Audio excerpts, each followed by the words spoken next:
चलिए, तो हम स्टार्ट करते हैं। आप सभी का स्वागत है टारगेट विद एसके सर के स्पेशल सेशन में। आई होप कि आप सब लोग जो है पानी वानी पी रहे होंगे और चाय पानी की व्यवस्था हो गई होगी आप लोग के लिए।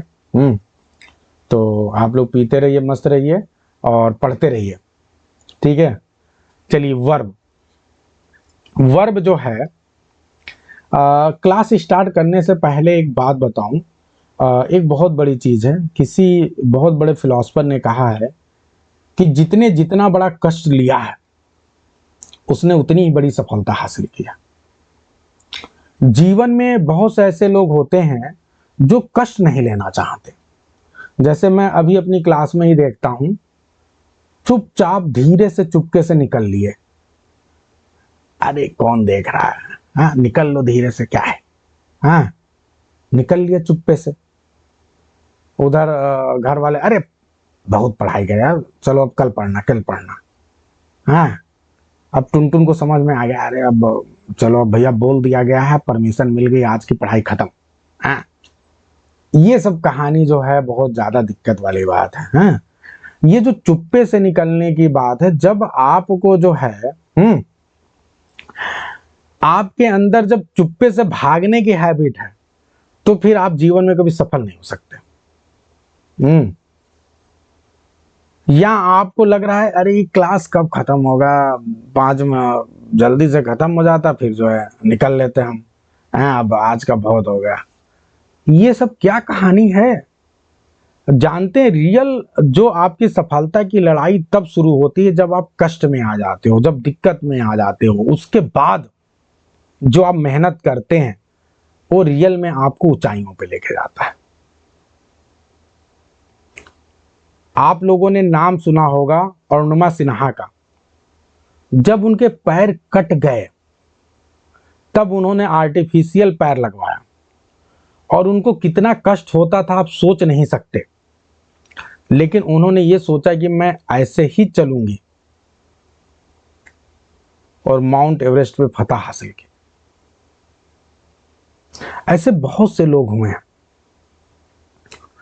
वास्तव में दुनिया में कोई ऐसी सफलता ही नहीं है जो हंसते हंसते मिली हो किसी को भी। दुनिया में जितने भी बड़े काम हुए हैं, त्याग करना ही पड़ा है। और फिर उसके लिए जो बेहतर लाइन है वो मैं अब बोल रहा हूं, जितना बड़ा त्याग उतनी बड़ी सफलता। जितना बड़ा त्याग उतनी बड़ी सफलता। अब टुनटुन जो है, अरे भैया मैं थोड़ा सा जो है हस्बैंड को थोड़ा सा गुस्सा भी ना लगे, मैं घर वाले में भी किसी को कोई दिक्कत समस्या ना हो। हाँ, मतलब किसी से डांट नहीं सुन सकते। किसी अरे भाई सुन लो डांट ना, सुनना ही पड़ेगा, थोड़ा सा डांट लेने दो भाई, ठीक है। लेकिन आप अपना काम करो, ठीक है। अपने काम में मत रुकिए। थके हुए हैं, नींद लग रही है, मुंह पे जाके पानी मार के आइए तुरंत अभी। ये नहीं कि वहीं नींद में झूल रहे हैं, अब गुरुजी कह दिए हैं कि भैया बैठे रहना है, कहीं इज्जत ना खराब हो जाए, इसलिए क्लास छोड़ के नहीं जा रहे हैं, शर्मा रहे हैं, संकोच कर रहे हैं। अरे जाइए, मुंह पे पानी वानी मार के आइए, सही से बैठिए, ठीक है। तो ये सारी चीजें जब करेंगे तब जाके बात बनेगी, और तब फिर रिजल्ट आएगा। तो ये थोड़ा सा आप लोगों से मेरा रिक्वेस्ट है कि प्लीज इस दौरान थोड़ा त्याग करिए, त्याग के बाद ही रिजल्ट आने वाला है, ठीक है। चलिए, तो अब यहां पे ध्यान दें कि जो वर्ब होता है ये क्या है। Verb is a word that is used to tell something about a person or thing as follows, ठीक है। तो ये किसी पर्सन या थिंग के बारे में बात करता है, जैसे what a person or thing does, कोई पर्सन या वस्तु क्या करता है, तो ये कौन बताएगा, ये वर्ब बताएगा, ठीक है। What is done to a person or place, या किसी पर्सन या प्लेस पे क्या किया जाता है, ये भी कौन बताएगा, ये भी वर्ब बताएगा। तो जब एक्टिव वॉइस में होते हैं तो हमें ये एग्जैक्टली बताया जाता है कि पर्सन या प्लेस कर क्या रहा है, यानी सब्जेक्ट क्या कर रहा है। और जब पैसिव वॉइस में होते हैं तो हमें ये बताया जाता है कि भाई ऑब्जेक्ट के ऊपर किया क्या जा रहा है, ठीक है, सब्जेक्ट ऊपर किया क्या जा रहा है। तो ये चीज हो गया। तीसरी कंडीशन क्या होती है, वर्ब हमें यह भी बताता है कि पर्सन या प्लेस है क्या। और ये जो बताने वाली चीज है कि है क्या, जैसे कुछ लोग गर्व से बताते हैं कि मेरे हस्बैंड जी जो हैं वो क्या है, इंजीनियर हैं, मेरे हस्बैंड जो है ये यहाँ हैं, हाँ तो मेरे हस्बैंड वो हैं, तो मेरे हस्बैंड, तो अब ये जो आप बताते हैं कि मेरे हस्बैंड ये हैं, जो पर्सन या थिंग के बारे में आप कोई चीज बताते हैं, तो ये वाला जो होता है ये भी वर्ब बताता है। और ये स्पेशली ये कौन सा वर्ब बताता है, ये जो है वर्ब होता है वर्ब बी, वर्ब हैव, ठीक है, वर्ब बी बताता है, ठीक है। तो ये चीज है, तो ये है। अब हम आगे बढ़ते हैं, तो इस तरह से हम देखें तो वर्ब के कुछ टाइप्स होते हैं। जैसे आप बात करते हैं they are two classes of verb, तो वर्ब के दो क्लास जो होते हैं, एक होते हैं ऑक्सिलरी वर्ब, एक होते हैं ऑर्डिनरी या रेगुलर वर्ब, ठीक है। जो ऑक्सिलरी वर्ब होते हैं वो वर्ब कौन से होते हैं, जो हेल्प करते हैं, इसीलिए इनको हम हेल्पिंग वर्ब भी बोलते हैं। ये कभी मेन वर्ब नहीं होते हैं, ये हमेशा हेल्प करने का काम करते हैं। जो ऑर्डिनरी वर्ब होते हैं, जो रेगुलर वर्ब होते हैं, वो क्या करते हैं, ये हमेशा इनको हम मेन वर्ब बोलते हैं, मेन वर्ब बोलते हैं, ठीक है। अब यहां पे ध्यान दीजिएगा कि ये जो ऑक्सिलरी वर्ब होते हैं इसमें भी कुछ ऐसे वर्ब होते हैं जो ध्यान रखिए, जैसे मॉडल्स, मॉडल्स आपके ऑक्सिलरी वर्ब की ही कैटेगरी में आते हैं। क्यों? क्योंकि ये मेन वर्ब की तरह इसमें से कुछ होते हैं जो काम करते हैं, नहीं तो नॉर्मली जो है क्या होते हैं, ऑक्सिलरी वर्ब होते हैं, क्योंकि ये हेल्प करने का काम करते हैं, इसीलिए इनको कई बार मॉडल ऑक्सिलरी बोला जाता है। क्या बोला जाता है? मॉडल ऑक्सिलरीज, ठीक है। तो ये ध्यान रखना है। तो ये वैसे ही काम करते हैं जैसे कि आपके ऑक्सिलरी वर्ब काम करते हैं, हेल्पिंग वर्ब हेल्प करने का काम करते हैं मेन वर्ब को। लेकिन ये जो रेगुलर वर्ब होते हैं इसमें भी दो टाइप होते हैं जो आपको यहाँ दिया नहीं है, जो मैं आपको बहुत अच्छे से बताना चाहता हूँ, वो ध्यान रखिए। ये दो वर्ब कौन से होते हैं रेगुलर वर्ब में? एक को बोलते हैं हम स्टैटिक वर्ब, क्या बोलते हैं? एक को स्टैटिक वर्ब, और एक को बोलते हैं हम डायनामिक वर्ब। ये थोड़ा डीपर लेवल पे है, लेकिन ये जानिए, कभी जीवन में भूलोगे नहीं। जो स्टैटिक वर्ब होते हैं वो कौन से वर्ब होते हैं? ऐसा वर्ब, ठीक है, मतलब ये मेन वर्ब, ध्यान रखिएगा, मेन वर्ब तो है ही है, इसमें कोई डाउट नहीं है, लेकिन ऐसा वर्ब जो कि अपने आप में कोई एक्शन को नहीं करेगा, एक्शन तो करेगा ही नहीं, वो केवल स्टेट को बताएगा। तो क्या बोलेगा? किसी स्टेट को बताएगा, एक्शन नहीं करेगा, बस यही अंतर है। यानी ये, अब ये जो तीसरा वाला आपने पढ़ा कि what a person or thing is, ये कौन बताएगा? ये स्टेट बताएगा, ये एक्शन नहीं बता रहा है, ये स्टैटिक वर्ब बताएगा। तो अगर आपका जो सब्जेक्ट है उसके स्टेट को जो वर्ब बताता है that is called static verb, और जो उसके एक्शन को बताएगा that will be called dynamic verb. बस बहुत सिंपल सा फंडा है। अब जैसे मैंने कहा, एक गाना है ना कि मेरे सोइया थानेदार, ऐसे करके, तो थानेदार हैं, ठीक है, तो माय हस्बैंड इज अ थानेदार, या जो भी बोल लो, एनएसओ, ठीक है, या एनएसएसपी, आप जो भी बताना चाहते हैं। तो अब ये क्या हो गया कि ये स्टैटिक वर्ब है, ठीक है, यहाँ पे इज एम आर वाजवर का प्रयोग हो रहा है। अब फिर एक बात ध्यान रखिएगा, ये बहुत डीपर लेवल का कॉन्सेप्ट है, इसको समझिए आप। जो आपका ऑक्सिलरी वर्ब होता है ये दोनों जगह आता है। ऑक्सिलरी वर्ब जो है ना, ये जो आपका स्टैटिक वर्ब है, ये अच्छी तरह से ध्यान रखिएगा, ये स्टैटिक वर्ब आपका प्राइमरी ऑक्सिलरी वर्ब भी कहलाता है। लेकिन ये प्राइमरी ऑक्सिलरी वर्ब के जब रूप में आएगा तो ये क्या होगा? ये हेल्पिंग वर्ब होगा, ध्यान रखिएगा। वहां पे इसके साथ एक दूसरा वर्ब भी आएगा जिसको ये असिस्ट करेगा। लेकिन जब ये स्टैटिक रूप के वर्ब के रूप में आएगा तो फिर वहां पे मेन वर्ब नहीं होगा, ये असिस्ट नहीं करेगा, ये मेन हो जाएगा। ये क्या हो जाएगा? ये अकेले आएगा, हम अकेले ही सब कुछ हैं, ठीक है, खुद ही डिसाइड करेगा कि क्या करना है। समझ गए आपकी नहीं बात, इस बात को डीपर लेवल पे। तो ये जो स्टैटिक वर्ब है, इसके जो वर्ब हैं जैसे to be, to have, to do, यही तीनों सेम यहां आते हैं। To be, to have, to do, यही तीनों वर्ब जो है यहाँ पे आएंगे, लेकिन ये अकेले होंगे। यहाँ पे जब आएंगे तो हेल्पिंग वर्ब के तौर पे आएंगे, ठीक है। ये समझ में आ रहा होगा, बहुत डीपर लेवल पे, मॉडल एक्चुअली बता ही दिया। तो अब बताओ एकदम डीपर से डीपर लेवल पे दिमाग में जा रहा है कि नहीं? सबके दिमाग में एकदम बढ़िया से पहुंच गया कि नहीं? अब वर्ब की पूरी जो कॉन्सेप्ट है उसको हमने डिकंस्ट्रक्ट कर दिया कि नहीं? पूरा वर्ब समझ में आ गया कि नहीं? पूरा ऊपर ऊपर वर्ब का पूरा कॉन्सेप्ट समझ में आ गया कि नहीं? सारा वर्ब क्या होता है एकदम क्लियर है। अब वर्ब में भी फिर एक बात है, एक और बात आपके सामने आना चाहिए कि सर ये जो वर्ब होते हैं इसमें भी दो प्रकार के वर्ब होते हैं, जो डायनेमिक टाइप के वर्ब होते हैं ये भी दो प्रकार के होते हैं। एक होता है आपका फाइनाइट वर्ब, एक होता है नॉन फाइनाइट वर्ब।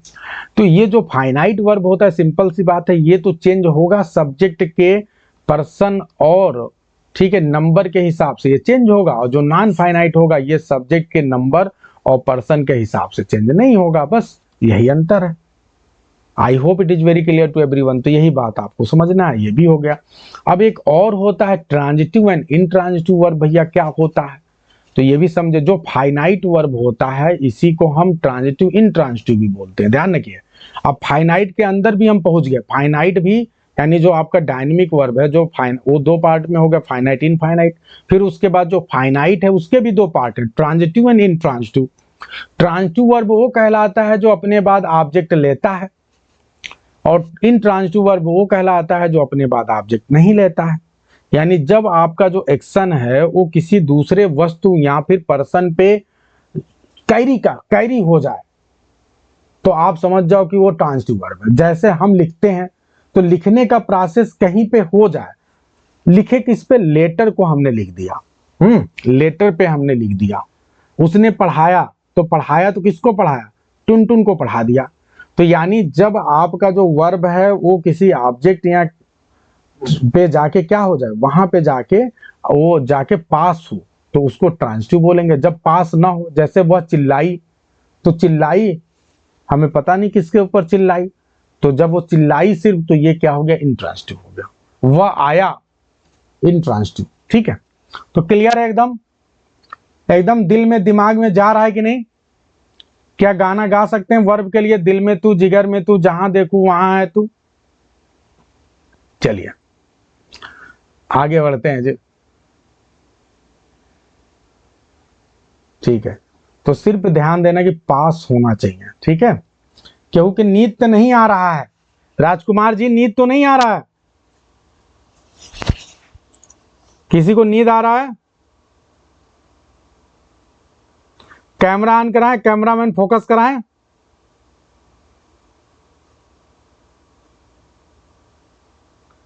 हाँ, कुछ लोग बिस्तर में सो गए होंगे, सोच रहे होंगे अब भी सर बंद करने वाले हैं, तब तो चलो हम बिस्तर में तैयारी करते हैं, आधा सो लेते हैं, फिर जैसे सर बोलेंगे यस फिर तुरंत हम सो जाएंगे कि मैं मोबाइल किनारे।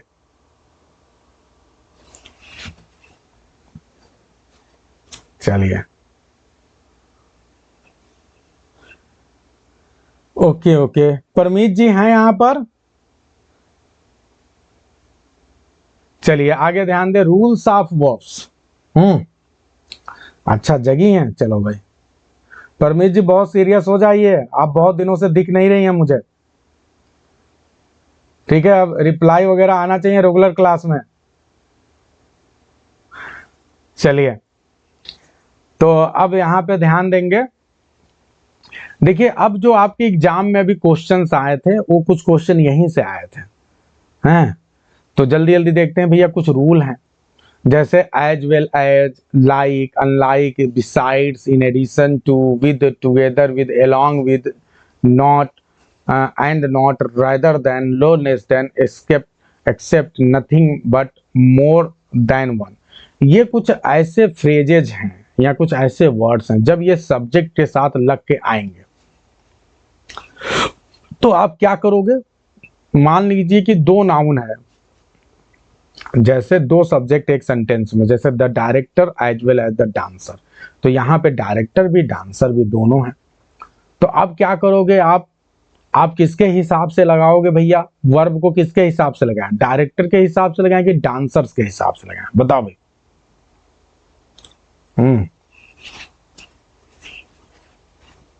किसके हिसाब से लगाएं? तो अब आपको ध्यान देना है कि जब भी ये सारे आएंगे expression, as well as, like, unlike, besides, तो आप क्या करोगे भैया? सब्जेक्ट को पकड़ो जो पहला वाला, ठीक है? पहले वाले को पकड़िए, पहले वाले को पकड़िए, 2 तमाचे मारिए और कहिए तुम्हारे हिसाब से हम काम करेंगे। अब दो, 2 तमाचे नहीं, उसको तो प्यार करना पड़ेगा भाई, क्योंकि उसको हम मान रहे हैं। दूसरे वाले को तमाचा मारना, चल तुम किनारे हटो भाई, ठीक है भैया। जब राजा चलता है, जब दूल्हा जाता है, तो दूल्हा के साथ बहुत ढेर सारे लोग जाते हैं, डांस कर रहे हैं, दूल्हा आगे पीछे सब आए, हम बाराती बारात लेके आए, तो सबसे ज्यादा इज्जत किसको मिलती है? दूल्हे को मिलती है। अब दूल्हे के साथ चाहे जितने लोग पहुंच जाएं, हालांकि साहबाले लोग भी सोचते हैं हमको बहुत ज्यादा इज्जत मिले, जब वहां पे सुबह भात वात खाते हैं सोचते हैं पैसा खूब ज्यादा मिलेगा हमको भी, हैं लगे रहते हैं, लेकिन इज्जत सबसे ज्यादा दूल्हा, सबसे बढ़िया गिफ्ट दूल्हे को मिलता है भाई। तो जो ध्यान रखें कि टॉप पे जो है उसके हिसाब से करना। अब उसके साथ कितनी भीड़ आ रही इससे मतलब नहीं है। जब डीएम आता है तो डीएम के पीछे बहुत ढेर सारे पुलिस वाले आते हैं, जब मंत्री आते हैं, प्रधानमंत्री आते हैं, ना जाने कितने बड़े बड़े लोग उनके साथ और भी आते हैं, लेकिन आप नाम किसका लेते हैं? पीएम नरेंद्र मोदी जी आए हैं। अब उनके साथ पीएम नरेंद्र मोदी, अमित शाह, पता नहीं टुनटुन फुनफुन किसके किसके साथ आए हैं, लेकिन नाम किसका रहेगा? पीएम नरेंद्र मोदी। तो यही बात ध्यान रखना है। तो इसी तरह से ये जितने भी हैं ये बताते हैं कि इनके बाद चाहे जो आए आपको कोई टेंशन उस करना है नहीं। तो द मदर, ठीक है, मोर मेन देन, तो यहाँ पे मेन के हिसाब से नथिंग बट, ठीक है, टूथ, तो टूथ के हिसाब से my mother, no less than my father. तो ये आपको इसको याद रखना है और इसमें पहले वाले सब्जेक्ट के हिसाब से वर्ब लगाना है, ठीक है। पीजीटी में 3 क्वेश्चन आए थे सब्जेक्ट वर्ब एग्रीमेंट से, फिर संभावना है आपके एग्जाम में भी आने की। यही वाला क्वेश्चन आपके एग्जाम में आ गया था, नाइदर नार वाला। अब आगे बढ़ते हैं, दूसरा रूल क्या है। अब यहाँ पे देखो, वही रूल जो थोड़ी देर पहले पढ़े वही रूल बदल गया, बदल गया rule. when 2 or more subjects are connected by not only but also, neither nor, either are but none, none but, अगर ऐसा हो गया यानी जोड़े में आ गए। ध्यान दो भैया, देखो जब तक अकेले अकेले चल रहे थे तब तक तो बात भाई हीरो दूल्हा आया, आए हम बाराती दूल्हे को टॉप पे रख रहे हैं, लेकिन जैसे जोड़े में आ गए दूल्हा और दुल्हन, तो पहले दूल्हे को भाव दिया जाता था, लेकिन जैसे दुल्हन भी आ गई साथ में तब दूल्हे को किनारे कर दिया गया, दुल्हन को आगे किया जाता है। दुल्हन पैर से मारेगी, घर के दरवाजे पे जो रखा रहता है कुछ चावल और डाल के उस पैर पे मारती है। दुल्हन को मतलब प्रेफरेंस हर जगह, सब गांव वाले सब लोग किसको देखने आ रहे हैं? दुल्हन को देखने आ रहे हैं, दूल्हे का कोई भाव ही नहीं है। यानी जो पहले है उसको पीछे कर दिया गया, अब जो बाद वाला है उसके महत्व को ध्यान दिया जा रहा है। यानी जब भी जोड़ा रहेगा तो जोड़े में हमेशा महत्व किसको मिलेगा? जो बाद वाला है, ठीक है। अब इसको दुल्हा दुल्हन से समझ लो, जोड़े हैं ना तो दुल्हन को महत्व मिलता है। तो इसी प्रकार से कभी आप गड़बड़ी नहीं करोगे। ये मैं बार बार टेक्निक किस लिए बता रहा हूं, थोड़ा ध्यान दो, ठीक है। तो ये बात है मामला। तो इसीलिए not only but also, neither नार, आइदर आर, इन सब में जोड़ा है, ये बराबर वाले जोड़े हैं। तो जो बाद वाला होगा उसी के हिसाब से वर्ब को आपको चलाना पड़ेगा, ठीक है। तो neither the student nor their guide, अब यहाँ पे क्या हो जाएगा? बाद में क्या है भैया? बाद में है आपका देयर गाइड। तो बाद वाले के हिसाब से यहाँ पे वर ना होके क्या हो जाएगा? वाज हो जाएगा। सभी को समझ में आ रहा है? डीपर से डीपर लेवल पे दिमाग में घुस रहा है जी? जवाब आना चाहिए सबका भाई, जल्दी फास्ट। समझ में आ रहा है? एग्जाम में यही आया था नाइदर नार वाला।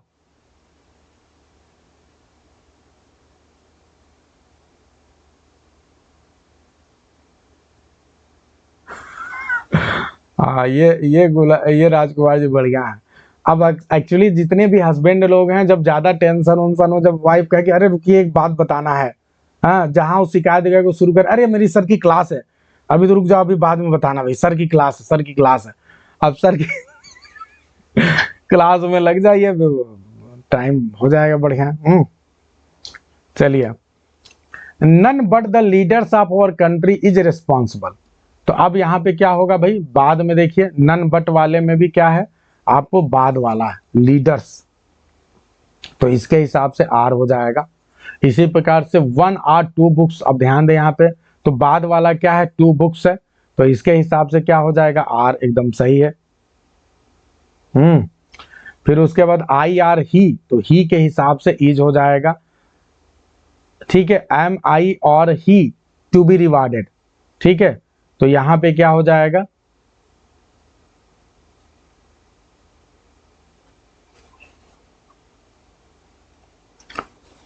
समझ में आ रहा है सभी को? तो आपको ये तरीका अपनाना है, बहुत आसानी से आप कर सकते हैं। ठीक है जी, यहां पे ही के अकॉर्डिंग होगा तो क्या हो जाएगा, इज।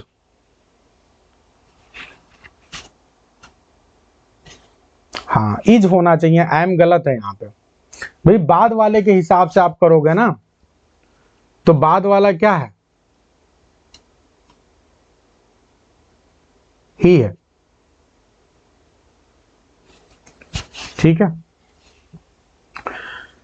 चलो भाई, तो अब बहुत अच्छे से आप लोग डीपर से डीपर लेवल पे, ठीक है, करना है। किताब के भरोसे मत रहो, किताब में बहुत गड़बड़ी है। जो रूल बताया जाए उस रूल को समझो, कहीं कोई डाउट हो तो डिस्कस करिए।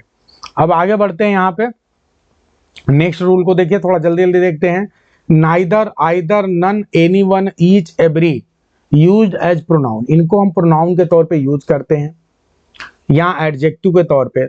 अब ये प्रोनाउन के तौर पे यूज होते हैं, एडजेक्टिव जो होंगे इनके साथ वो should be followed by third person singular verb. ये बहुत इंपॉर्टेंट है, ध्यान रखिए। जैसे ये आपके एग्जाम में पिछली बार क्वेश्चन आया था, तो neither, either, none, anyone, each, every जब भी ये आएंगे तो ध्यान रखिएगा इनके साथ जो एडजेक्टिव यूज होगा वो थर्ड पर्सन सिंगुलर होगा। एक्चुअली जो अभी मॉडर्न रूल आ गया है, मॉडर्न में अभी ये बता रहे हैं कि आपको क्या करना पड़ेगा, इनके साथ एडजेक्टिव थर्ड पर्सन प्लूरल लगाना पड़ेगा। मॉडर्न रूल ये है थर्ड पर्सन प्लूरल, लेकिन अभी भी ये किताबों में नहीं आया है। फिर मैं बता रहा हूं, इस बात को ध्यान रखिएगा। अभी भी फॉर्मली जो है थर्ड पर्सन सिंगुलर ही चल रहा है। क्या चल रहा है, थर्ड पर्सन सिंगुलर। अभी आपके एग्जाम में ये पिछली बार टीजीटी वाले में क्वेश्चन आया था इस तरह से रिलेटेड, तो याद रखिएगा, अच्छी तरह से बैठा लीजिए अपने दिमाग में। जैसे neither of the two boys have done it, ठीक है। तो अब यहां पे ध्यान दीजिए, neither of the two boys have done it. पहली बात तो ये ध्यान रखिए कि थर्ड पर्सन सिंगुलर की तरह लेना है हमें।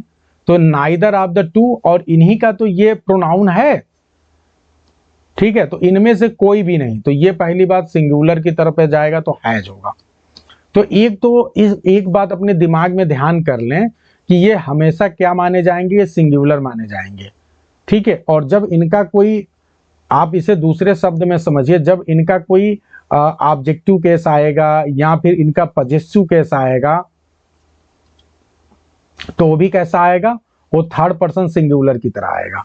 और जो इनके साथ वर्ब लगाएंगे, जब इनको एज अ सब्जेक्ट यूज करेंगे तो भी क्या होगा, सिंगुलर होगा। अब जैसे यहां ध्यान दे, each of the student, are लिखा हुआ नहीं, ईच है ना, तो ईच क्या हो गया, ईच प्रोनाउन है और ये सिंगुलर नाउन की तरह है, तो इसीलिए यहां पे क्या हो जाएगा, ईज हो जाएगा। इसी तरह either of the us has done it, एकदम सही है। Every boy, every girl has been invited, ये भी सही है, एकदम करेक्ट है। क्लियर है, सभी को समझ में आ रहा है?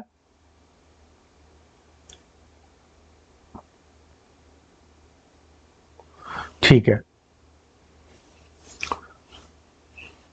नन के केस में ये बता रहे हैं कि जो नन है, नन के केस में थोड़ा सा मामला ध्यान देना है कि जब भी नन आएगा तो नन के केस में आपको एक बात ध्यान देना है कि अगर नन के साथ काउंटेबल नाउन आएगा तो वो प्लूरल भी, सिंगुलर भी हो सकता है, प्लूरल भी हो सकता है। अगर काउंटेबल नाउन किसी एक बच्चे को दिखा रहा है तो सिंगुलर होगा, अगर एक से ज्यादा है तो प्लूरल की तरह यूज कर सकते हैं हम। लेकिन अगर अनकाउंटेबल है तो अनकाउंटेबल के साथ हमेशा सिंगुलर ही रहेगा, ये बात ध्यान देना। जैसे नन ऑफ द बॉय अगर है तो हैज होगा, नन ऑफ द बॉयज है, ठीक है, तो यहाँ पे हैज भी हो सकता है, हैव भी हो सकता है, जैसे ये बता रहे हैं, ठीक है। लेकिन अगर नन ऑफ द वर्क आपने बोला तो यहाँ पे हमेशा सिंगुलर होगा, क्योंकि वर्क जो है वो अनकाउंटेबल है। एकदम क्लियर है। एक बात तो अपने दिमाग में बैठा लो कि जो अनकाउंटेबल नाउन है, चाहे मटेरियल नाउन हो, चाहे आपका जो है दूसरा अनकाउंटेबल नाउन क्या होता है, मटेरियल नाउन एंड, दो होते हैं प्रकार के noun, material noun, uncountable noun, abstract noun. तो उन दोनों केस में आपको क्या करना पड़ेगा, हमेशा वर्ब जो लगाना पड़ेगा वो सिंगुलर ही होगा, अपने दिमाग में बैठा लीजिए। क्योंकि आप उसे काउंट नहीं कर सकते। ठीक है, ठीक है। Each is use after subject the verb is plural. अगर ईच को सब्जेक्ट के बाद यूज करें, ये भी बहुत बढ़िया। जैसे वी ईच, दे ईच, अगर ये पहले आता तब तो आपका वो सिंगुलर की तरह है, लेकिन अगर ये बाद में आया तो ये प्लूरल की तरह यूज होगा। ये भी इंपॉर्टेंट है। चलिए, बहुत अच्छा।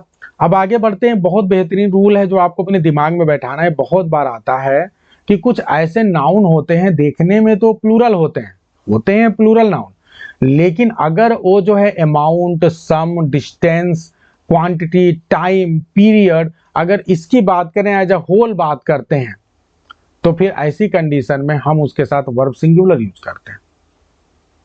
तो ये एज अ होल यदि आ जाए, जैसे आप कहते हैं कि 4 miles are not a long distance, गड़बड़ हो गया। एज अ होल है, आप बोल रहे हैं कि 4 मील जो है एक लंबा डिस्टेंस नहीं है, तो उसे एज अ होल आपने बताया, अलग अलग नहीं, तो उसे आपको यहां फिर इज का प्रयोग करना पड़ेगा।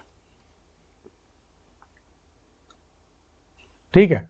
इसी प्रकार से 200 रुपये जो है एक लार्ज अमाउंट है, 50 ईयर्स एगो एक लार्ज अमाउंट था, तो ये भी एज अ सम आप बता रहे हैं कि 200 रुपये मिला के एक लार्ज अमाउंट था, तो ये क्या हो गया, ये किसी की सैलरी हो सकती है, किसी के महीने भर का खर्चा हो सकता है, तो वाज हो जाएगा यहाँ पर। इसी प्रकार से 200 रुपीज वर लोस्ट, यहां पे ये प्लूरल की तरह आया है, यहां कोई दिक्कत नहीं है, क्योंकि हमें बिल्कुल पता नहीं चल पा रहा है कि ये एक यूनिट के तौर पे है। हो सकता है कि एक क्लास है, जैसे आप सब लोग हैं, तो आप सभी के पास, किसी के पास 10 रुपया है, किसी के पास 5 रुपया है, किसी के पास 15 रुपया है, और सपोज करिए सबके पैसे जो है टुनटुन गया, और टुनटुन ने धीरे धीरे सबके जेब से वो पैसे निकाल लिए। तो अब सबके पैसे, हमने पूछा ये बताओ टोटल किसका किसका कितना रुपया गायब हुआ, तो किसी ने कहा 2 रुपया, किसी ने 5 रुपया, किसी ने 15 रुपया, सबके रुपये जोड़े गए, कितना है, 200 रुपीज आया। तो हमने कहा कि 200 रुपया गायब हो गया। समझ में आ रहा है कि नहीं? तो ये एक यूनिट के रूप में नहीं है, हमें पता नहीं चल रहा है ये यूनिट के रूप में है। क्लियर है सभी को? तो ये, तो जो इसके बाद ए लॉन्ग डिस्टेंस है, अ लार्ज अमाउंट है, ये सारी चीजें दिखाती कि ये यूनिट के रूप में है। ठीक है, तो ये बहुत इंपॉर्टेंट है। बताओ सबको दिल वो दिमाग में जा रहा है कि नहीं? जल्दी बताएं, फास्ट। नींद तो नहीं किसी को आ रही है? जितने भी नींद वाले लोग हैं जल्दी से खड़े हो जाएं अपनी जगह पे, जल्दी बाहर जाएं, अपना मुंह धुल के आए, फास्ट, तुरंत उठिए। ये बिस्तर में जो लोग सोए हैं जल्दी से निकले बिस्तर से। क्लास में आप लोग बैठे हैं, ऐसा कैसे कर सकते हैं, लेट के पढ़ रहे हैं? खड़े होइए, नींद नहीं आनी चाहिए, पलक नहीं झपकना चाहिए, तुरंत। चलिए नेक्स्ट आगे बढ़ते हैं भाई। अब ये वाला रूल आप लोगों को बहुत अच्छे समझ में आ गया है। अब ये वाला एक बहुत ही पॉपुलर है, अक्सर आता है, रूल नंबर 5। यहां पे ध्यान दे, रूल नंबर जो 5 है ये बड़ा इंपॉर्टेंट है। ये देखन में कुछ और लगता है और आ कुछ हो कुछ और जाता है, जैसे मेनी मेनी एन। ठीक है, तो अक्सर क्या होता है, मेनी जब रहेगा तो हम उसके साथ वर्ब प्लूरल ही यूज करते हैं, से मेनी स्टूडेंट्स हैव कम। ठीक है, लेकिन जब मेनी के बाद एन या ए आ जाता है तो ऐसी कंडीशन में वर्ब आपका प्लूरल ना होके क्या हो जाएगा, वर्ब सिंगुलर हो जाएगा। ये बहुत इंपॉर्टेंट है, समझिएगा, बहुत इंपॉर्टेंट बात बता रहा हूं। ठीक है, तो ये अपने दिलो दिमाग में बैठा लीजिए भाई। और दूसरी बात ये है कि मोर देन वन, अगर मोर देन वन आ गया तो भी अपने बाद सिंगुलर वर्ब लेगा। जैसे यहां ध्यान दो, मोर देन वन मैन, तो मोर देन वन आ गया तो इसका मतलब वर्ब सिंगुलर। क्लियर है एकदम सभी को? तो मेनी एन और मोर देन वन वर्ब सिंगुलर लेगा, लेकिन उसके अलावा और जितनी कंडीशन है, सब मेनी एक्सीडेंट्स, यहाँ मेनी एन नहीं आया तो इसलिए यहाँ प्लूरल ले लेगा। मोर मेन, ये भी प्लूरल लेगा। ध्यान दीजिएगा, मोर देन वन, अगर मोर मेन आ गया तो कोई दिक्कत नहीं, मोर देन वन तो ये रटना है, ये सब रट डालो, एग्जाम में आए तो फिर टुनटुन ना बन जाओ वहां पे। अब टुनटुन पढ़ के गया, अरे सर हम तो पढ़ के गए थे कि मोर देन वन वाला आएगा तो हम करेंगे, सर यहां भी तो मोर देन वन आया है। अब बताओ यहां पे मोर देन वन आया है तो क्या करें हम? दूसरा सेंटेंस लिखा है मोर मेन देन वन वर बर्न, अब यहां वाज लगा दें? बताओ। चंचल कह रही वाज लगा दो, ये गलत है। वाज लगा दूं चंचल जी? बताइए। परमीत जी कहां हैं, जल्दी बताएं। हाँ, तो वाज नहीं लगाएंगे क्योंकि ये एग्जैक्टली मोर देन वन पूरा पूरा आना चाहिए, पूरा पूरा एक साथ, मोर देन वन। जब पूरा पूरा एक साथ आएगा तब आप वाज लगाएंगे, बीच में कुछ और घुसा दिए तब वाज नहीं लगाएंगे। समझ में आ रहा है कि नहीं? और सब सोचबे मत करिए, ठीक है?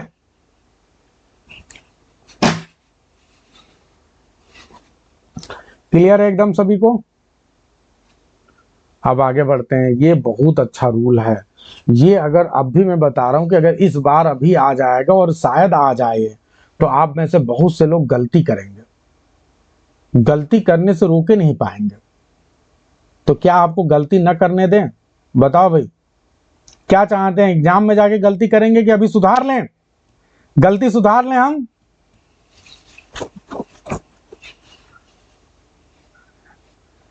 चलो भाई,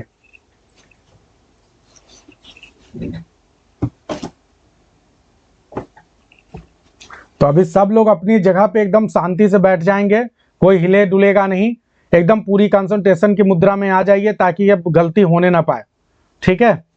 चलिए देखते हैं। तो इन ए कंपाउंड सेंटेंस, जब कोई कंपाउंड सेंटेंस आता है, तो both auxiliary verbs and principal verbs should be mentioned separately. ये बहुत जरूरी है, बहुत डीपर लेवल की बात है। If they differ in number, form and vice. ध्यान दे, बहुत अच्छे से बात को समझना है। देखो, जैसे कई बार क्या होता है ना कि हम जो मेन वर्ब होता है वो केवल एक बार यूज करते हैं किसी सेंटेंस में, लेकिन आप ये मेन वर्ब को एक बार कब यूज करेंगे या हेल्पिंग वर्ब को एक बार कब यूज करेंगे? जब आपका जो सब्जेक्ट है उसके साथ चीजें मैच करेंगी, जो टेंस है वो मैच करेगा, तब जाके आप ऐसा करोगे, एक ही तरह का आपने काम चला लिया। लेकिन अगर आपका जो है सब्जेक्ट जो है वो मैच नहीं कर रहा है, आपका टेंस मैच नहीं कर रहा है, तो आपको चेंज करना पड़ेगा। यही बात आप सभी को समझना है। नहीं, सब्जेक्ट एक ही भी हो सकता है चंचल जी, एक सब्जेक्ट होने से थोड़े ना है।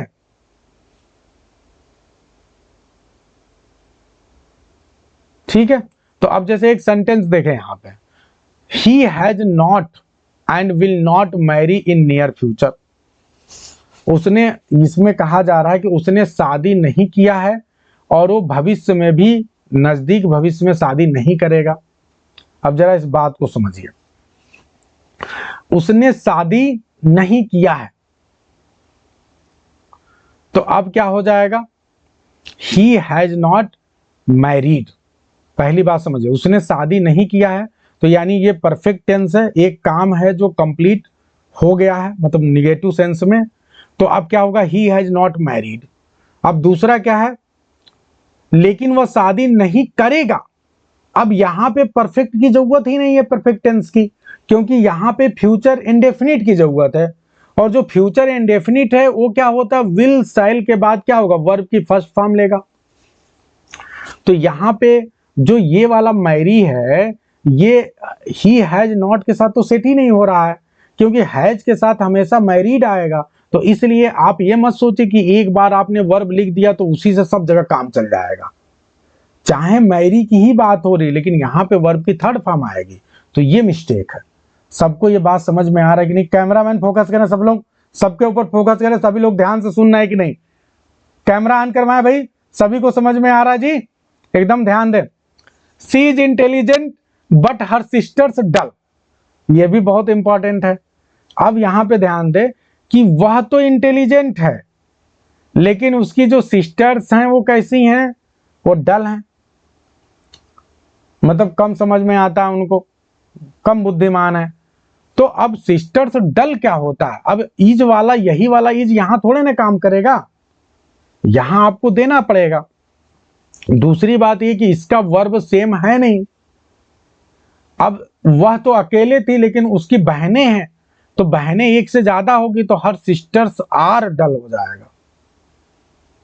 समझ में आ रहा है? तो ये मामला है। तो ये है कि कई बार जो है हिंदी में बोलने में तो हमें लगेगा ठीक है, लेकिन अंग्रेजी में हमें देखना पड़ेगा, सब्जेक्ट के हिसाब से हमें वर्ब यूज करना पड़ेगा, और कई बार हेल्पिंग वर्ब के हिसाब से। जैसे यहाँ पे ध्यान दो, अगर यहाँ ध्यान दे तो यहाँ तो सब्जेक्ट एक ही था, जैसे चंचल जी आप बोल रहे थे, ध्यान दीजिए यहाँ पे तो सब्जेक्ट एक ही है, लेकिन चूंकि हेल्पिंग वर्ब हैज है और हैज के बाद हमेशा वर्ब की थर्ड फॉर्म आती है। यहाँ पे हेल्पिंग वर्ब विल है तो विल के साथ वर्ब की फर्स्ट फॉर्म आती है, ये ध्यान देना था। इसी तरह से यहाँ पे ध्यान दो तो सब्जेक्ट अलग अलग है। यहाँ पे हर सिस्टर, एक वाले में सी है, एक में हर सिस्टर्स है, यानी एक में सब्जेक्ट सिंगुलर एक में प्लूरल है, तो यहाँ पे आर हो गया।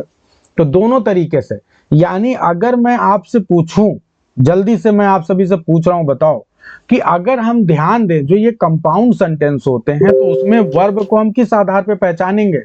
भैया कैसे पहचानेंगे? तो तरीका दो है। एक तो सब्जेक्ट को देखेंगे। क्या देखेंगे? सब्जेक्ट। अगर सब्जेक्ट एक है तब तो कोई दिक्कत नहीं, तब हम कहाँ आएंगे? Helping verb.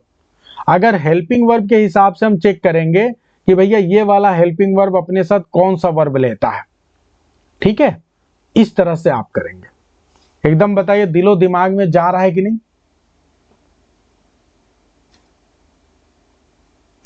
बोलो भाई, यस और नो। आगे बढ़ते हैं। He surrendered before the court and sent to jail. अब ध्यान दे, he surrendered before the court, ठीक है भैया, उसने कोर्ट के सामने सरेंडर कर दिया, ठीक है, एंड सेंट टू जेल। अब ये क्या सही है? अगर मैं अब इसको ऐसे समझो, ही सरेंडर बिफोर द कोर्ट, ये तो एकदम सही लग रहा है, और ही सेंट टू जेल, ये अपने आप में सही नहीं है। क्यों नहीं सही है? क्योंकि अब एक बात ध्यान दो, उसे जेल भेजा जा रहा है ना, वो खुद जेल थोड़े ना भेज रहा है। He sent to jail, he was sent to jail, तो इसीलिए यहां पे क्या करना पड़ेगा? वाज लगाना पड़ेगा।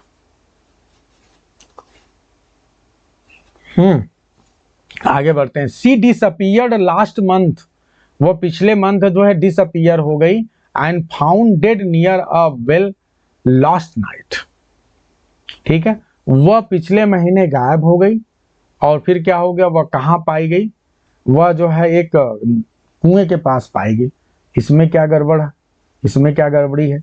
तो फिर ध्यान दे, सी वाज, ये भी पैसिव वाइज बनेगा। सी वाज डिसअपियर्ड, वह गायब हो गई थी, खुद गायब नहीं हुई थी। नहीं, एक मिनट, सी डिसअपियर्ड तो एकदम सही है। सी डिसअपियर्ड, वह गायब हो गई थी, एंड वाज फाउंड, ये यहां पे पैसिव वाइज है, ध्यान दे यहाँ पे, एंड वाज फाउंड। तो सी वाज नहीं होगा, सी डिसअपियर्ड लास्ट मंथ, ठीक है, एंड वाज फाउंड डेड, और उसे पाया गया, डेड पाया गया, पैसिव वाइज में, ठीक है। क्लियर है एकदम? जो बहुत डीपर लेवल पे, she is intelligent but her sister dull. अब यहां पे आप ध्यान दो तो यहां पे देखो, यहां पे लगा ही नहीं है वर्ब। क्यों नहीं लगा? भाई सिंपल सी बात है, दोनों में कॉमन है, she is intelligent but her sister dull. तो हर सिस्टर इज डल आप बोल सकते हैं, लेकिन अगर आप यहाँ पे इज नहीं भी लगाते हैं तो भी काम चल जाएगा। क्यों चल जाएगा? क्योंकि इज दोनों में कॉमन है। तो जब कॉमन है तब आप उधार ले सकते हैं। आपने पढ़ा है ना उधार, उधार कब लेंगे? जब दोनों में कोई चीज कॉमन है, ठीक है। तो ये चीज है। तो यहां पे आप चाहो तो सही तरीका ग्रामर के हिसाब से है कि यहाँ कॉमा लगाते हैं, बट हर सिस्टर डल, ठीक है, अदरवाइज ठीक है। I did not and will not go there, ये भी सही है। तो यहां पे ध्यान दो कि मैं नहीं गया एंड मैं नहीं जाऊंगा, दोनों जगहों पे वर्ब की फर्स्ट फॉर्म आनी है, ध्यान दो। तो एक जगह सिर्फ दिखाओ लास्ट वाले में, मैं नहीं गया और मैं नहीं जाऊंगा। भाई विल नॉट के साथ भी वर्ब की फर्स्ट फॉर्म आएगी, डिड नॉट के साथ भी वर्ब की फर्स्ट फॉर्म आएगी। तो जब दोनों में कॉमन है तो एक जगह दिखाओ, दोनों जगह मत दिखाओ।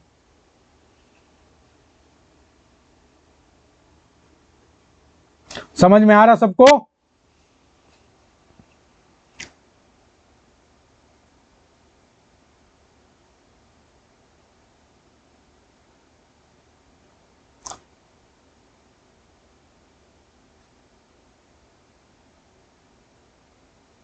नहीं रूल नहीं, पहले इतना बताओ। अब चंचल जी आगे का टेंशन काहे ले रही हैं, अभी का टेंशन लीजिए।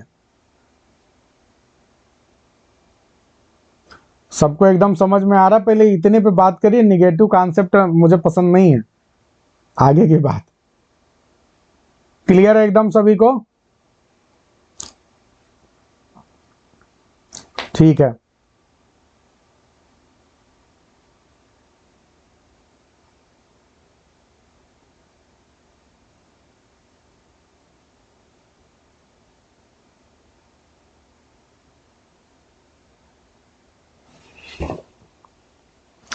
ठीक है, तो ये आप सभी के सामने बहुत बेहतरीन तरीके से चीजें थी। अब बाकी चीजें जो है आप लोग बहुत आसानी से पढ़ सकते हैं, कर लीजिएगा। बस आप लोग सरसरी निगाह से चीजें एक बार देख लीजिएगा ताकि आप लोग गलतियां न करें।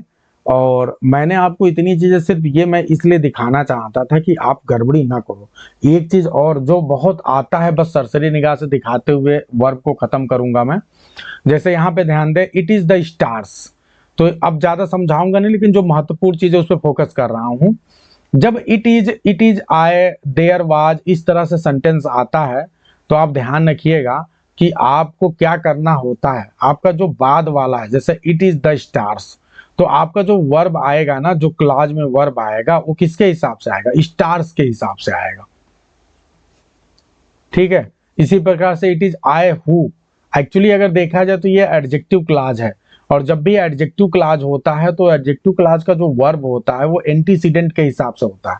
किसके हिसाब से होता है भाई? एंटीसीडेंट। ठीक है, जो उसको क्वालिफाई।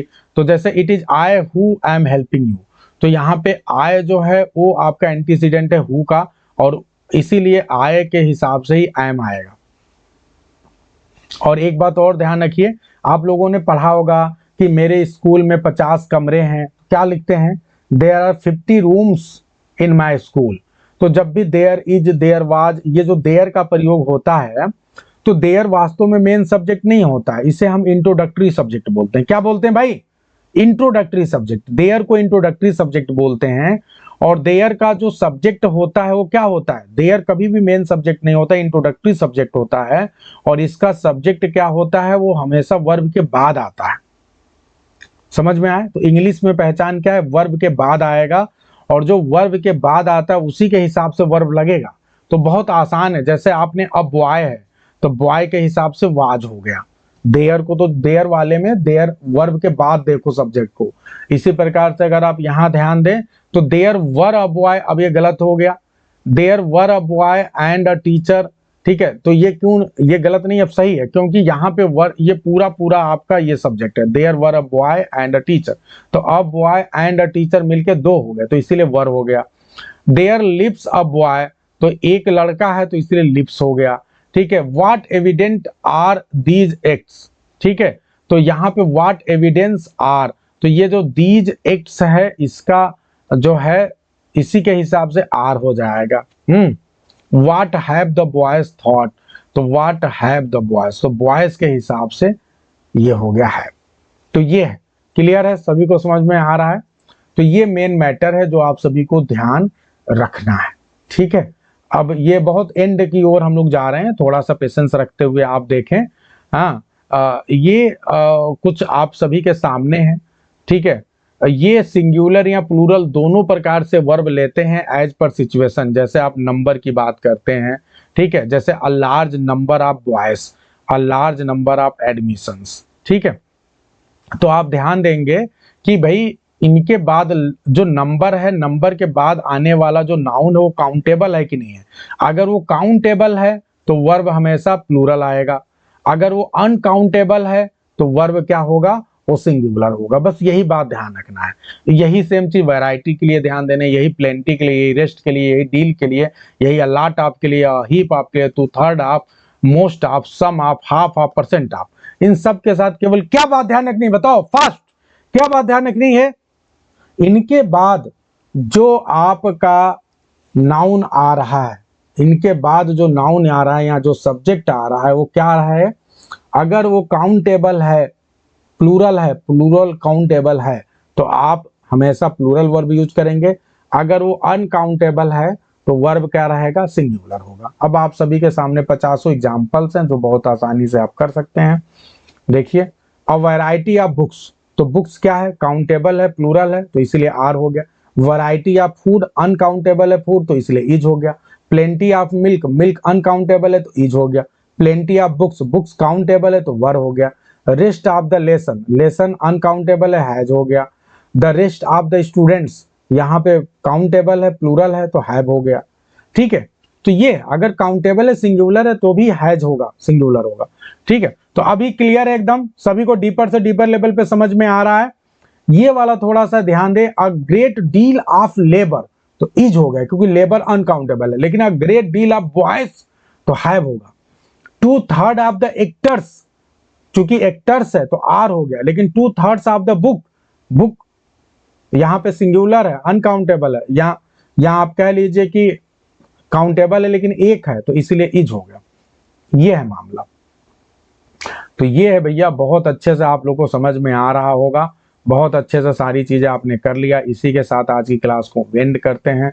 उम्मीद करते हैं कि आप लोग बहुत बढ़िया करेंगे। और जाते जाते ये जो है वर्ब ऑफन कंफ्यूज रट लीजिए, क्योंकि हो सकता है आपके एग्जाम में ये भी आ जाए। जब कुछ भी अब नहीं बचा तो यहू पूछ सकते हैं, ये बताओ इसका जो है पास्ट पार्टिसिपल फॉर्म क्या होगा, सेकेंड या थर्ड फॉर्म क्या होगा, यहां भी आप ना फंस जाओ। तो इसे तैयार कर लो, सब तैयार कर लो। अभी चंचल जी को नींद आ रही थी, अब कह रही है रूल बताओ। ये गलत बात है भाई। परमीत जी का मैसेज नहीं आ रहा है, परमीत जी कहाँ हैं?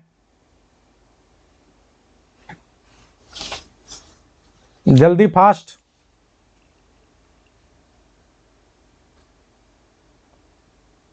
हाँ, जवाब नहीं दे रही हैं आप? ठीक है, सब लोग। आलोक जी बहुत अच्छा। अच्छा, हेडेक से सफर कर रही हैं, चलिए हेडेक को खत्म कर दिया जाएगा। चलिए जाते जाते आप ये भी देख लें। कॉफी वाफी बना रहे हैं? अरे भाई कॉफी इधर भी भिजवा दो आप लोग। ठीक है, जैसे आई विश है, ठीक है, आई विश, आई वर, तो ये तो आप सभी को पता है कि आई के साथ जब भी कोई अनरियल पास्ट की बात होती है तो आप क्या करते हैं? आई वर बोलते हैं। ठीक है, तो ये तो सभी को पता है ना। तो ये बहुत कॉमन चीज है जो आप बहुत आसानी से कर सकते हैं। एक और बहुत पॉपुलर है जो अक्सर आ जाता है, अगर आप नहीं पढ़े तो गलत कर देंगे। इट इज हाई टाइम, कोई बताएगा इट इज हाई टाइम के बाद वर्ब की कौन सी फॉर्म यूज होगी? कौन बताएगा? इट इज हाई टाइम के साथ कौन सा टेंस यूज होगा? वर्ब की second form, past tense use होता है। ये रट लो, एकदम अपने दिमाग में बैठा लीजिए आप लोग। आई विश के बाद जो आने वाला आपका जो क्लाज होता है वो हमेशा पास्ट होता है। I wish I had a gun then. ठीक है, तो अगर आई विश के बाद आप पास्ट लेंगे तो हमेशा पास्ट परफेक्ट यूज करते हैं। आई विश के बाद जो भी पास्ट सिचुएशन के लिए आप यूज करते हैं वो हमेशा पास्ट परफेक्ट होता है। ठीक है, ये ध्यान रखना है। अगर प्रेजेंट सिचुएशन है तो फिर सिर्फ आई हैड। जैसे आप ये कहते हैं कि काश, अगर आप प्रेजेंट समय में कह रहे हैं कि काश मेरे पास एक बंदूक हो, प्रेजेंट समय की बात है, तो आप क्या बोलेंगे? आई wish I had a gun now. तो यहां जो हैड है ये प्रेजेंट को दिखा रहा है, ध्यान रखिएगा, प्रेजेंट सिचुएशन में। लेकिन अगर पास्ट की कोई इच्छा है, तो सपोज करो कि आज से 2 साल पहले आपके सामने कोई ऐसा चीज हो गई थी कि अगर आपके पास बंदूक रहा होता तो आपने मार दिया होता सामने वाले को। ठीक है, या आपके पास कुछ रुपये रहे होते तो वो काम हो गया होता। तो आप कहते हैं कि आई wish I had a gun, यानी पास्ट की कोई चीज है जो हो नहीं पाई। आप ऐसा बता रहे हैं कि काश मेरे पास ऐसा तब रहा होता। समझ गए आप, ये बात है। I wish I had not met her last year, past में आप किसी से मिल गए, फिर अब जिंदगी आपकी बर्बाद हो गई। अक्सर लोग पति पत्नियों के बारे में बोलते हैं कि काश ऐसा, पत्नियां ज्यादा बोलती हैं कि न मिले होते हैं, 20 साल पहले तुमसे न मिले होते, तो आज मेरी हालत ये ना होती। तो I wish I had not met you 20 years ago हैं। तो ये क्या हो गया, पास्ट की कोई कल्पना है जो आज आप व्यक्त कर रहे हैं, हाँ, लेकिन अब वो कुछ हो नहीं सकता। चलिए भाई, मेक गेट हैव वाला तो आप जानते ही हैं, कास्टिव वर्ब है, ये तो भूलोगे नहीं। कास्टिव वर्ब सभी को मालूम है ना, अभी कल की क्लास में बताया था, फिर एक बार रिवाइज कर रहा हूं। कास्टिव वर्ब में क्या होता है, जैसे सपोज करिए कि हम आपसे कोई काम करवा रहे हैं, जैसे हम हंस रहे हैं लेकिन हम आपको हंसा दें, ठीक है, तो मैंने आपको हंसाया, मैं हंस रहा हूं तो आई एम लाफिंग, मैं आपको हंसा रहा हूं तो क्या होगा, I am making you laugh, क्या होगा, I am making you laugh, है कि नहीं है। मैं रो रहा हूं, मैं तुमको रुला रहा हूं, तो आई एम क्राइंग, अगर मैं तुमको रुला रहा हूं तो I am making you cry. समझ में आ रहा है। तो जब भी दो लोगों के बीच में एक व्यक्ति कोई दूसरे से कोई काम करवाएगा तो हमेशा ध्यान रखिएगा कि वहां पे मेक प्लस वर्ब की फर्स्ट फॉर्म आएगी, make plus object plus first form, make plus object plus first form, ठीक है, वर्ब की फर्स्ट फॉर्म। लेकिन एक बात और ध्यान देना है कि ये जो वर्ब की फर्स्ट फॉर्म है ये कभी चेंज नहीं होगी, ये ऐसे रहेगी। अगर आपको चेंज करना है कोई चीज तो किस हिसाब से चेंज करोगे, अकॉर्डिंग टू द मेक, जो फर्स्ट सब्जेक्ट है, जो आपका डायनेमिक सब्जेक्ट है, जो आपका फाइनाइट वर्ब है, वो क्या है, वो मेक है। तो जो चेंज करना है, मैं तुमको हंसा रहा हूं या मैं हंसा, तो आप मेक को बदलिए। जैसे यहां पे क्या है कि मैंने अपने फ्रेंड को एक लेटर लिखवाया, मैं खुद नहीं लिखा, मैंने फ्रेंड को एक लेटर लिखवाया, तो I made my friend write a letter. सबके दिमाग में जा रहल बा कि ना, सबको समझ में आ रहल बा कि ना, बताएं भाई fast. My friend was made to write letter, इसका पैसिव वाइज भी बन जाता है, ये इसका पैसिव वाइज है, ठीक है। अब इसी में कास्टिव वर्ब जो है गेट और हैव से भी बनता है, मैंने बताया था गेट और हैव से क्या होता है कि इसमें कोई तीसरा पर्सन करता है, ठीक है। जैसे he got his house painted, देखो दो चीज है इसमें, देखो तीन चीजें हैं, एक आपका ही हो गया, एक हो गया आपका नाउन हिज हाउस, और तीसरा क्या हो गया, पेंटर्स, एक्सपर्ट पेंटर्स, यहां तीन चीजें हो गई। तो अक्सर होता क्या है कि जब एक व्यक्ति दूसरे से कोई काम करवाता है तब तो मेक का प्रयोग करते हैं, लेकिन जब एक चीज पे कोई काम किसी के द्वारा किसी तीसरे व्यक्ति से करवाई जाए, समझ में आ रहा है, तो आप गेट का प्रयोग करेंगे। जैसे उसने जो है अपने घर को पेंट करवाया, यानी उसने अपने घर पे काम करवाया लेकिन खुद नहीं किया ना, करवाया, तो ऑब्जेक्ट पे काम किसी तीसरे व्यक्ति से किया गया, तो इसीलिए यहां पे गेट का प्रयोग करते हैं। तो he got his house painted bye expert painters. अब समझ में आ रहा है कि नहीं, सभी को डीपर लेवल पे जा रहा है कि नहीं। जैसे आजकल महिलाएं क्या कर रही हैं, महिलाएं ब्यूटी पार्लर में जाती हैं, तो ब्यूटी पार्लर में अगर कोई महिला गई और उसने जाके अपने चेहरे को ब्यूटी पार्लर वाली से पेंट करवाया, तो इसको क्या बोलेंगे बताओ, यहां पे कास्टिव वर्ब यूज होगा कि नहीं। अगर कोई महिला ब्यूटी पार्लर में गई है और उसने अपने चेहरे को, जो ब्यूटी पार्लर एक्सपर्ट है, ठीक है, उससे अपने चेहरे को पेंट करवाया, ठीक है, ये बेइज्जती की तरह नहीं लेंगे, मजे में आप लोग को लेना है, ठीक है, हम लोग भी।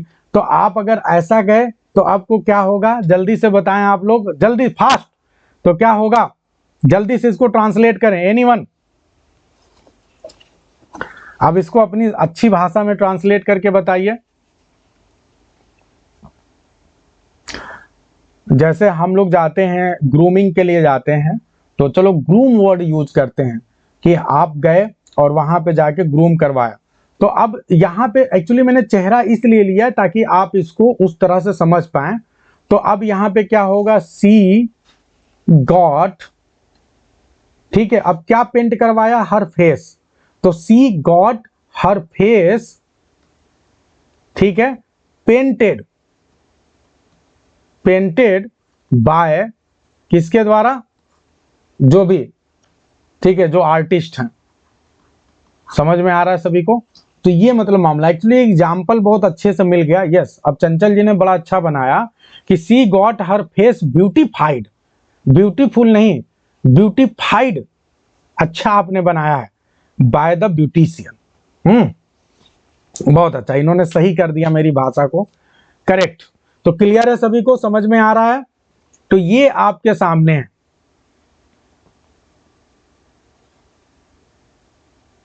हाँ ठीक है, she got her face painted by makeup artist, बहुत अच्छा जी, ठीक है। तो ये कुल मिला के आप सभी के सामने हमने हर तरह से जो चीज हो सकती थी वो सब महत्वपूर्ण चीजें बता दी है। उम्मीद है कि आप सब लोग अब अच्छा करेंगे।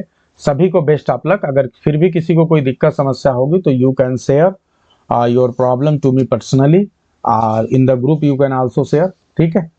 तो आज की क्लास यहीं पे एंड करते हैं। सभी को गुड नाइट। उम्मीद है एक बार जाते जाते तो एनर्जी दिखा जाओ भाई। हम अंतिम समय तक इतनी एनर्जी में बोल रहे हैं और आप लोगों को लग रहा है भैया ये कौन सी बात है, एक आप तो मतलब हिल डुल सकते हो, आप कुछ काम भी कर सकते हो, खाना भी खा सकते हो, पानी भी पी सकते हो, जो मन करे वो कर लो। मैं तो कुछ नहीं कर सकता, मैं तो कंटिन्यूअसली बोल रहा हूं, ठीक है। तो भाई थोड़ा सा अच्छा महसूस करिए। और ये जिद है, ये सिर्फ जिद है मेरी कि मैं चाहता हूं कि कुछ पढ़ा के भेजूं। अदरवाइज हमें क्या है, आप नींद में जा रहे हैं, हमें चलो छोड़ो खत्म करते हैं, भाग जाऊं मैं। लेकिन सिर्फ इसलिए कि नहीं भाई, क्योंकि मुझे पता है आपको सफलता पाने के लिए एक काम करना पड़ेगा। आप कष्ट लो या ना लो, मुझे लेना पड़ेगा एज अ गुरु, क्योंकि मैं चाहता हूं कि आपके जीवन में चेंज आए। तो अब चाहे हंसी मजाक में बहुत सी चीज़ें ऐसे करते हुए हम बताते हैं कि थोड़ा सा आप इंटरेस्ट बनाए रखो, फिर भी कुछ लोग की नींद इतनी हावी हो जाए तो भाई क्या ही किया जा सकता है, ठीक है। तो चलिए आज की क्लास यहीं पे एंड करते हैं। सभी को गुड नाइट। ऐसे पकड़ पकड़ के आपको बैठा के मैं पढ़ाता रहूँगा, इसके लिए तैयार रहें, ठीक है। सभी लोग अपने घर से परमिशन ले लें। आप लोग 8 बजे के बाद आपका पूरा समय मेरा है, ठीक है। अभी पहले ये बताओ कि समझ में आया कि नहीं आया?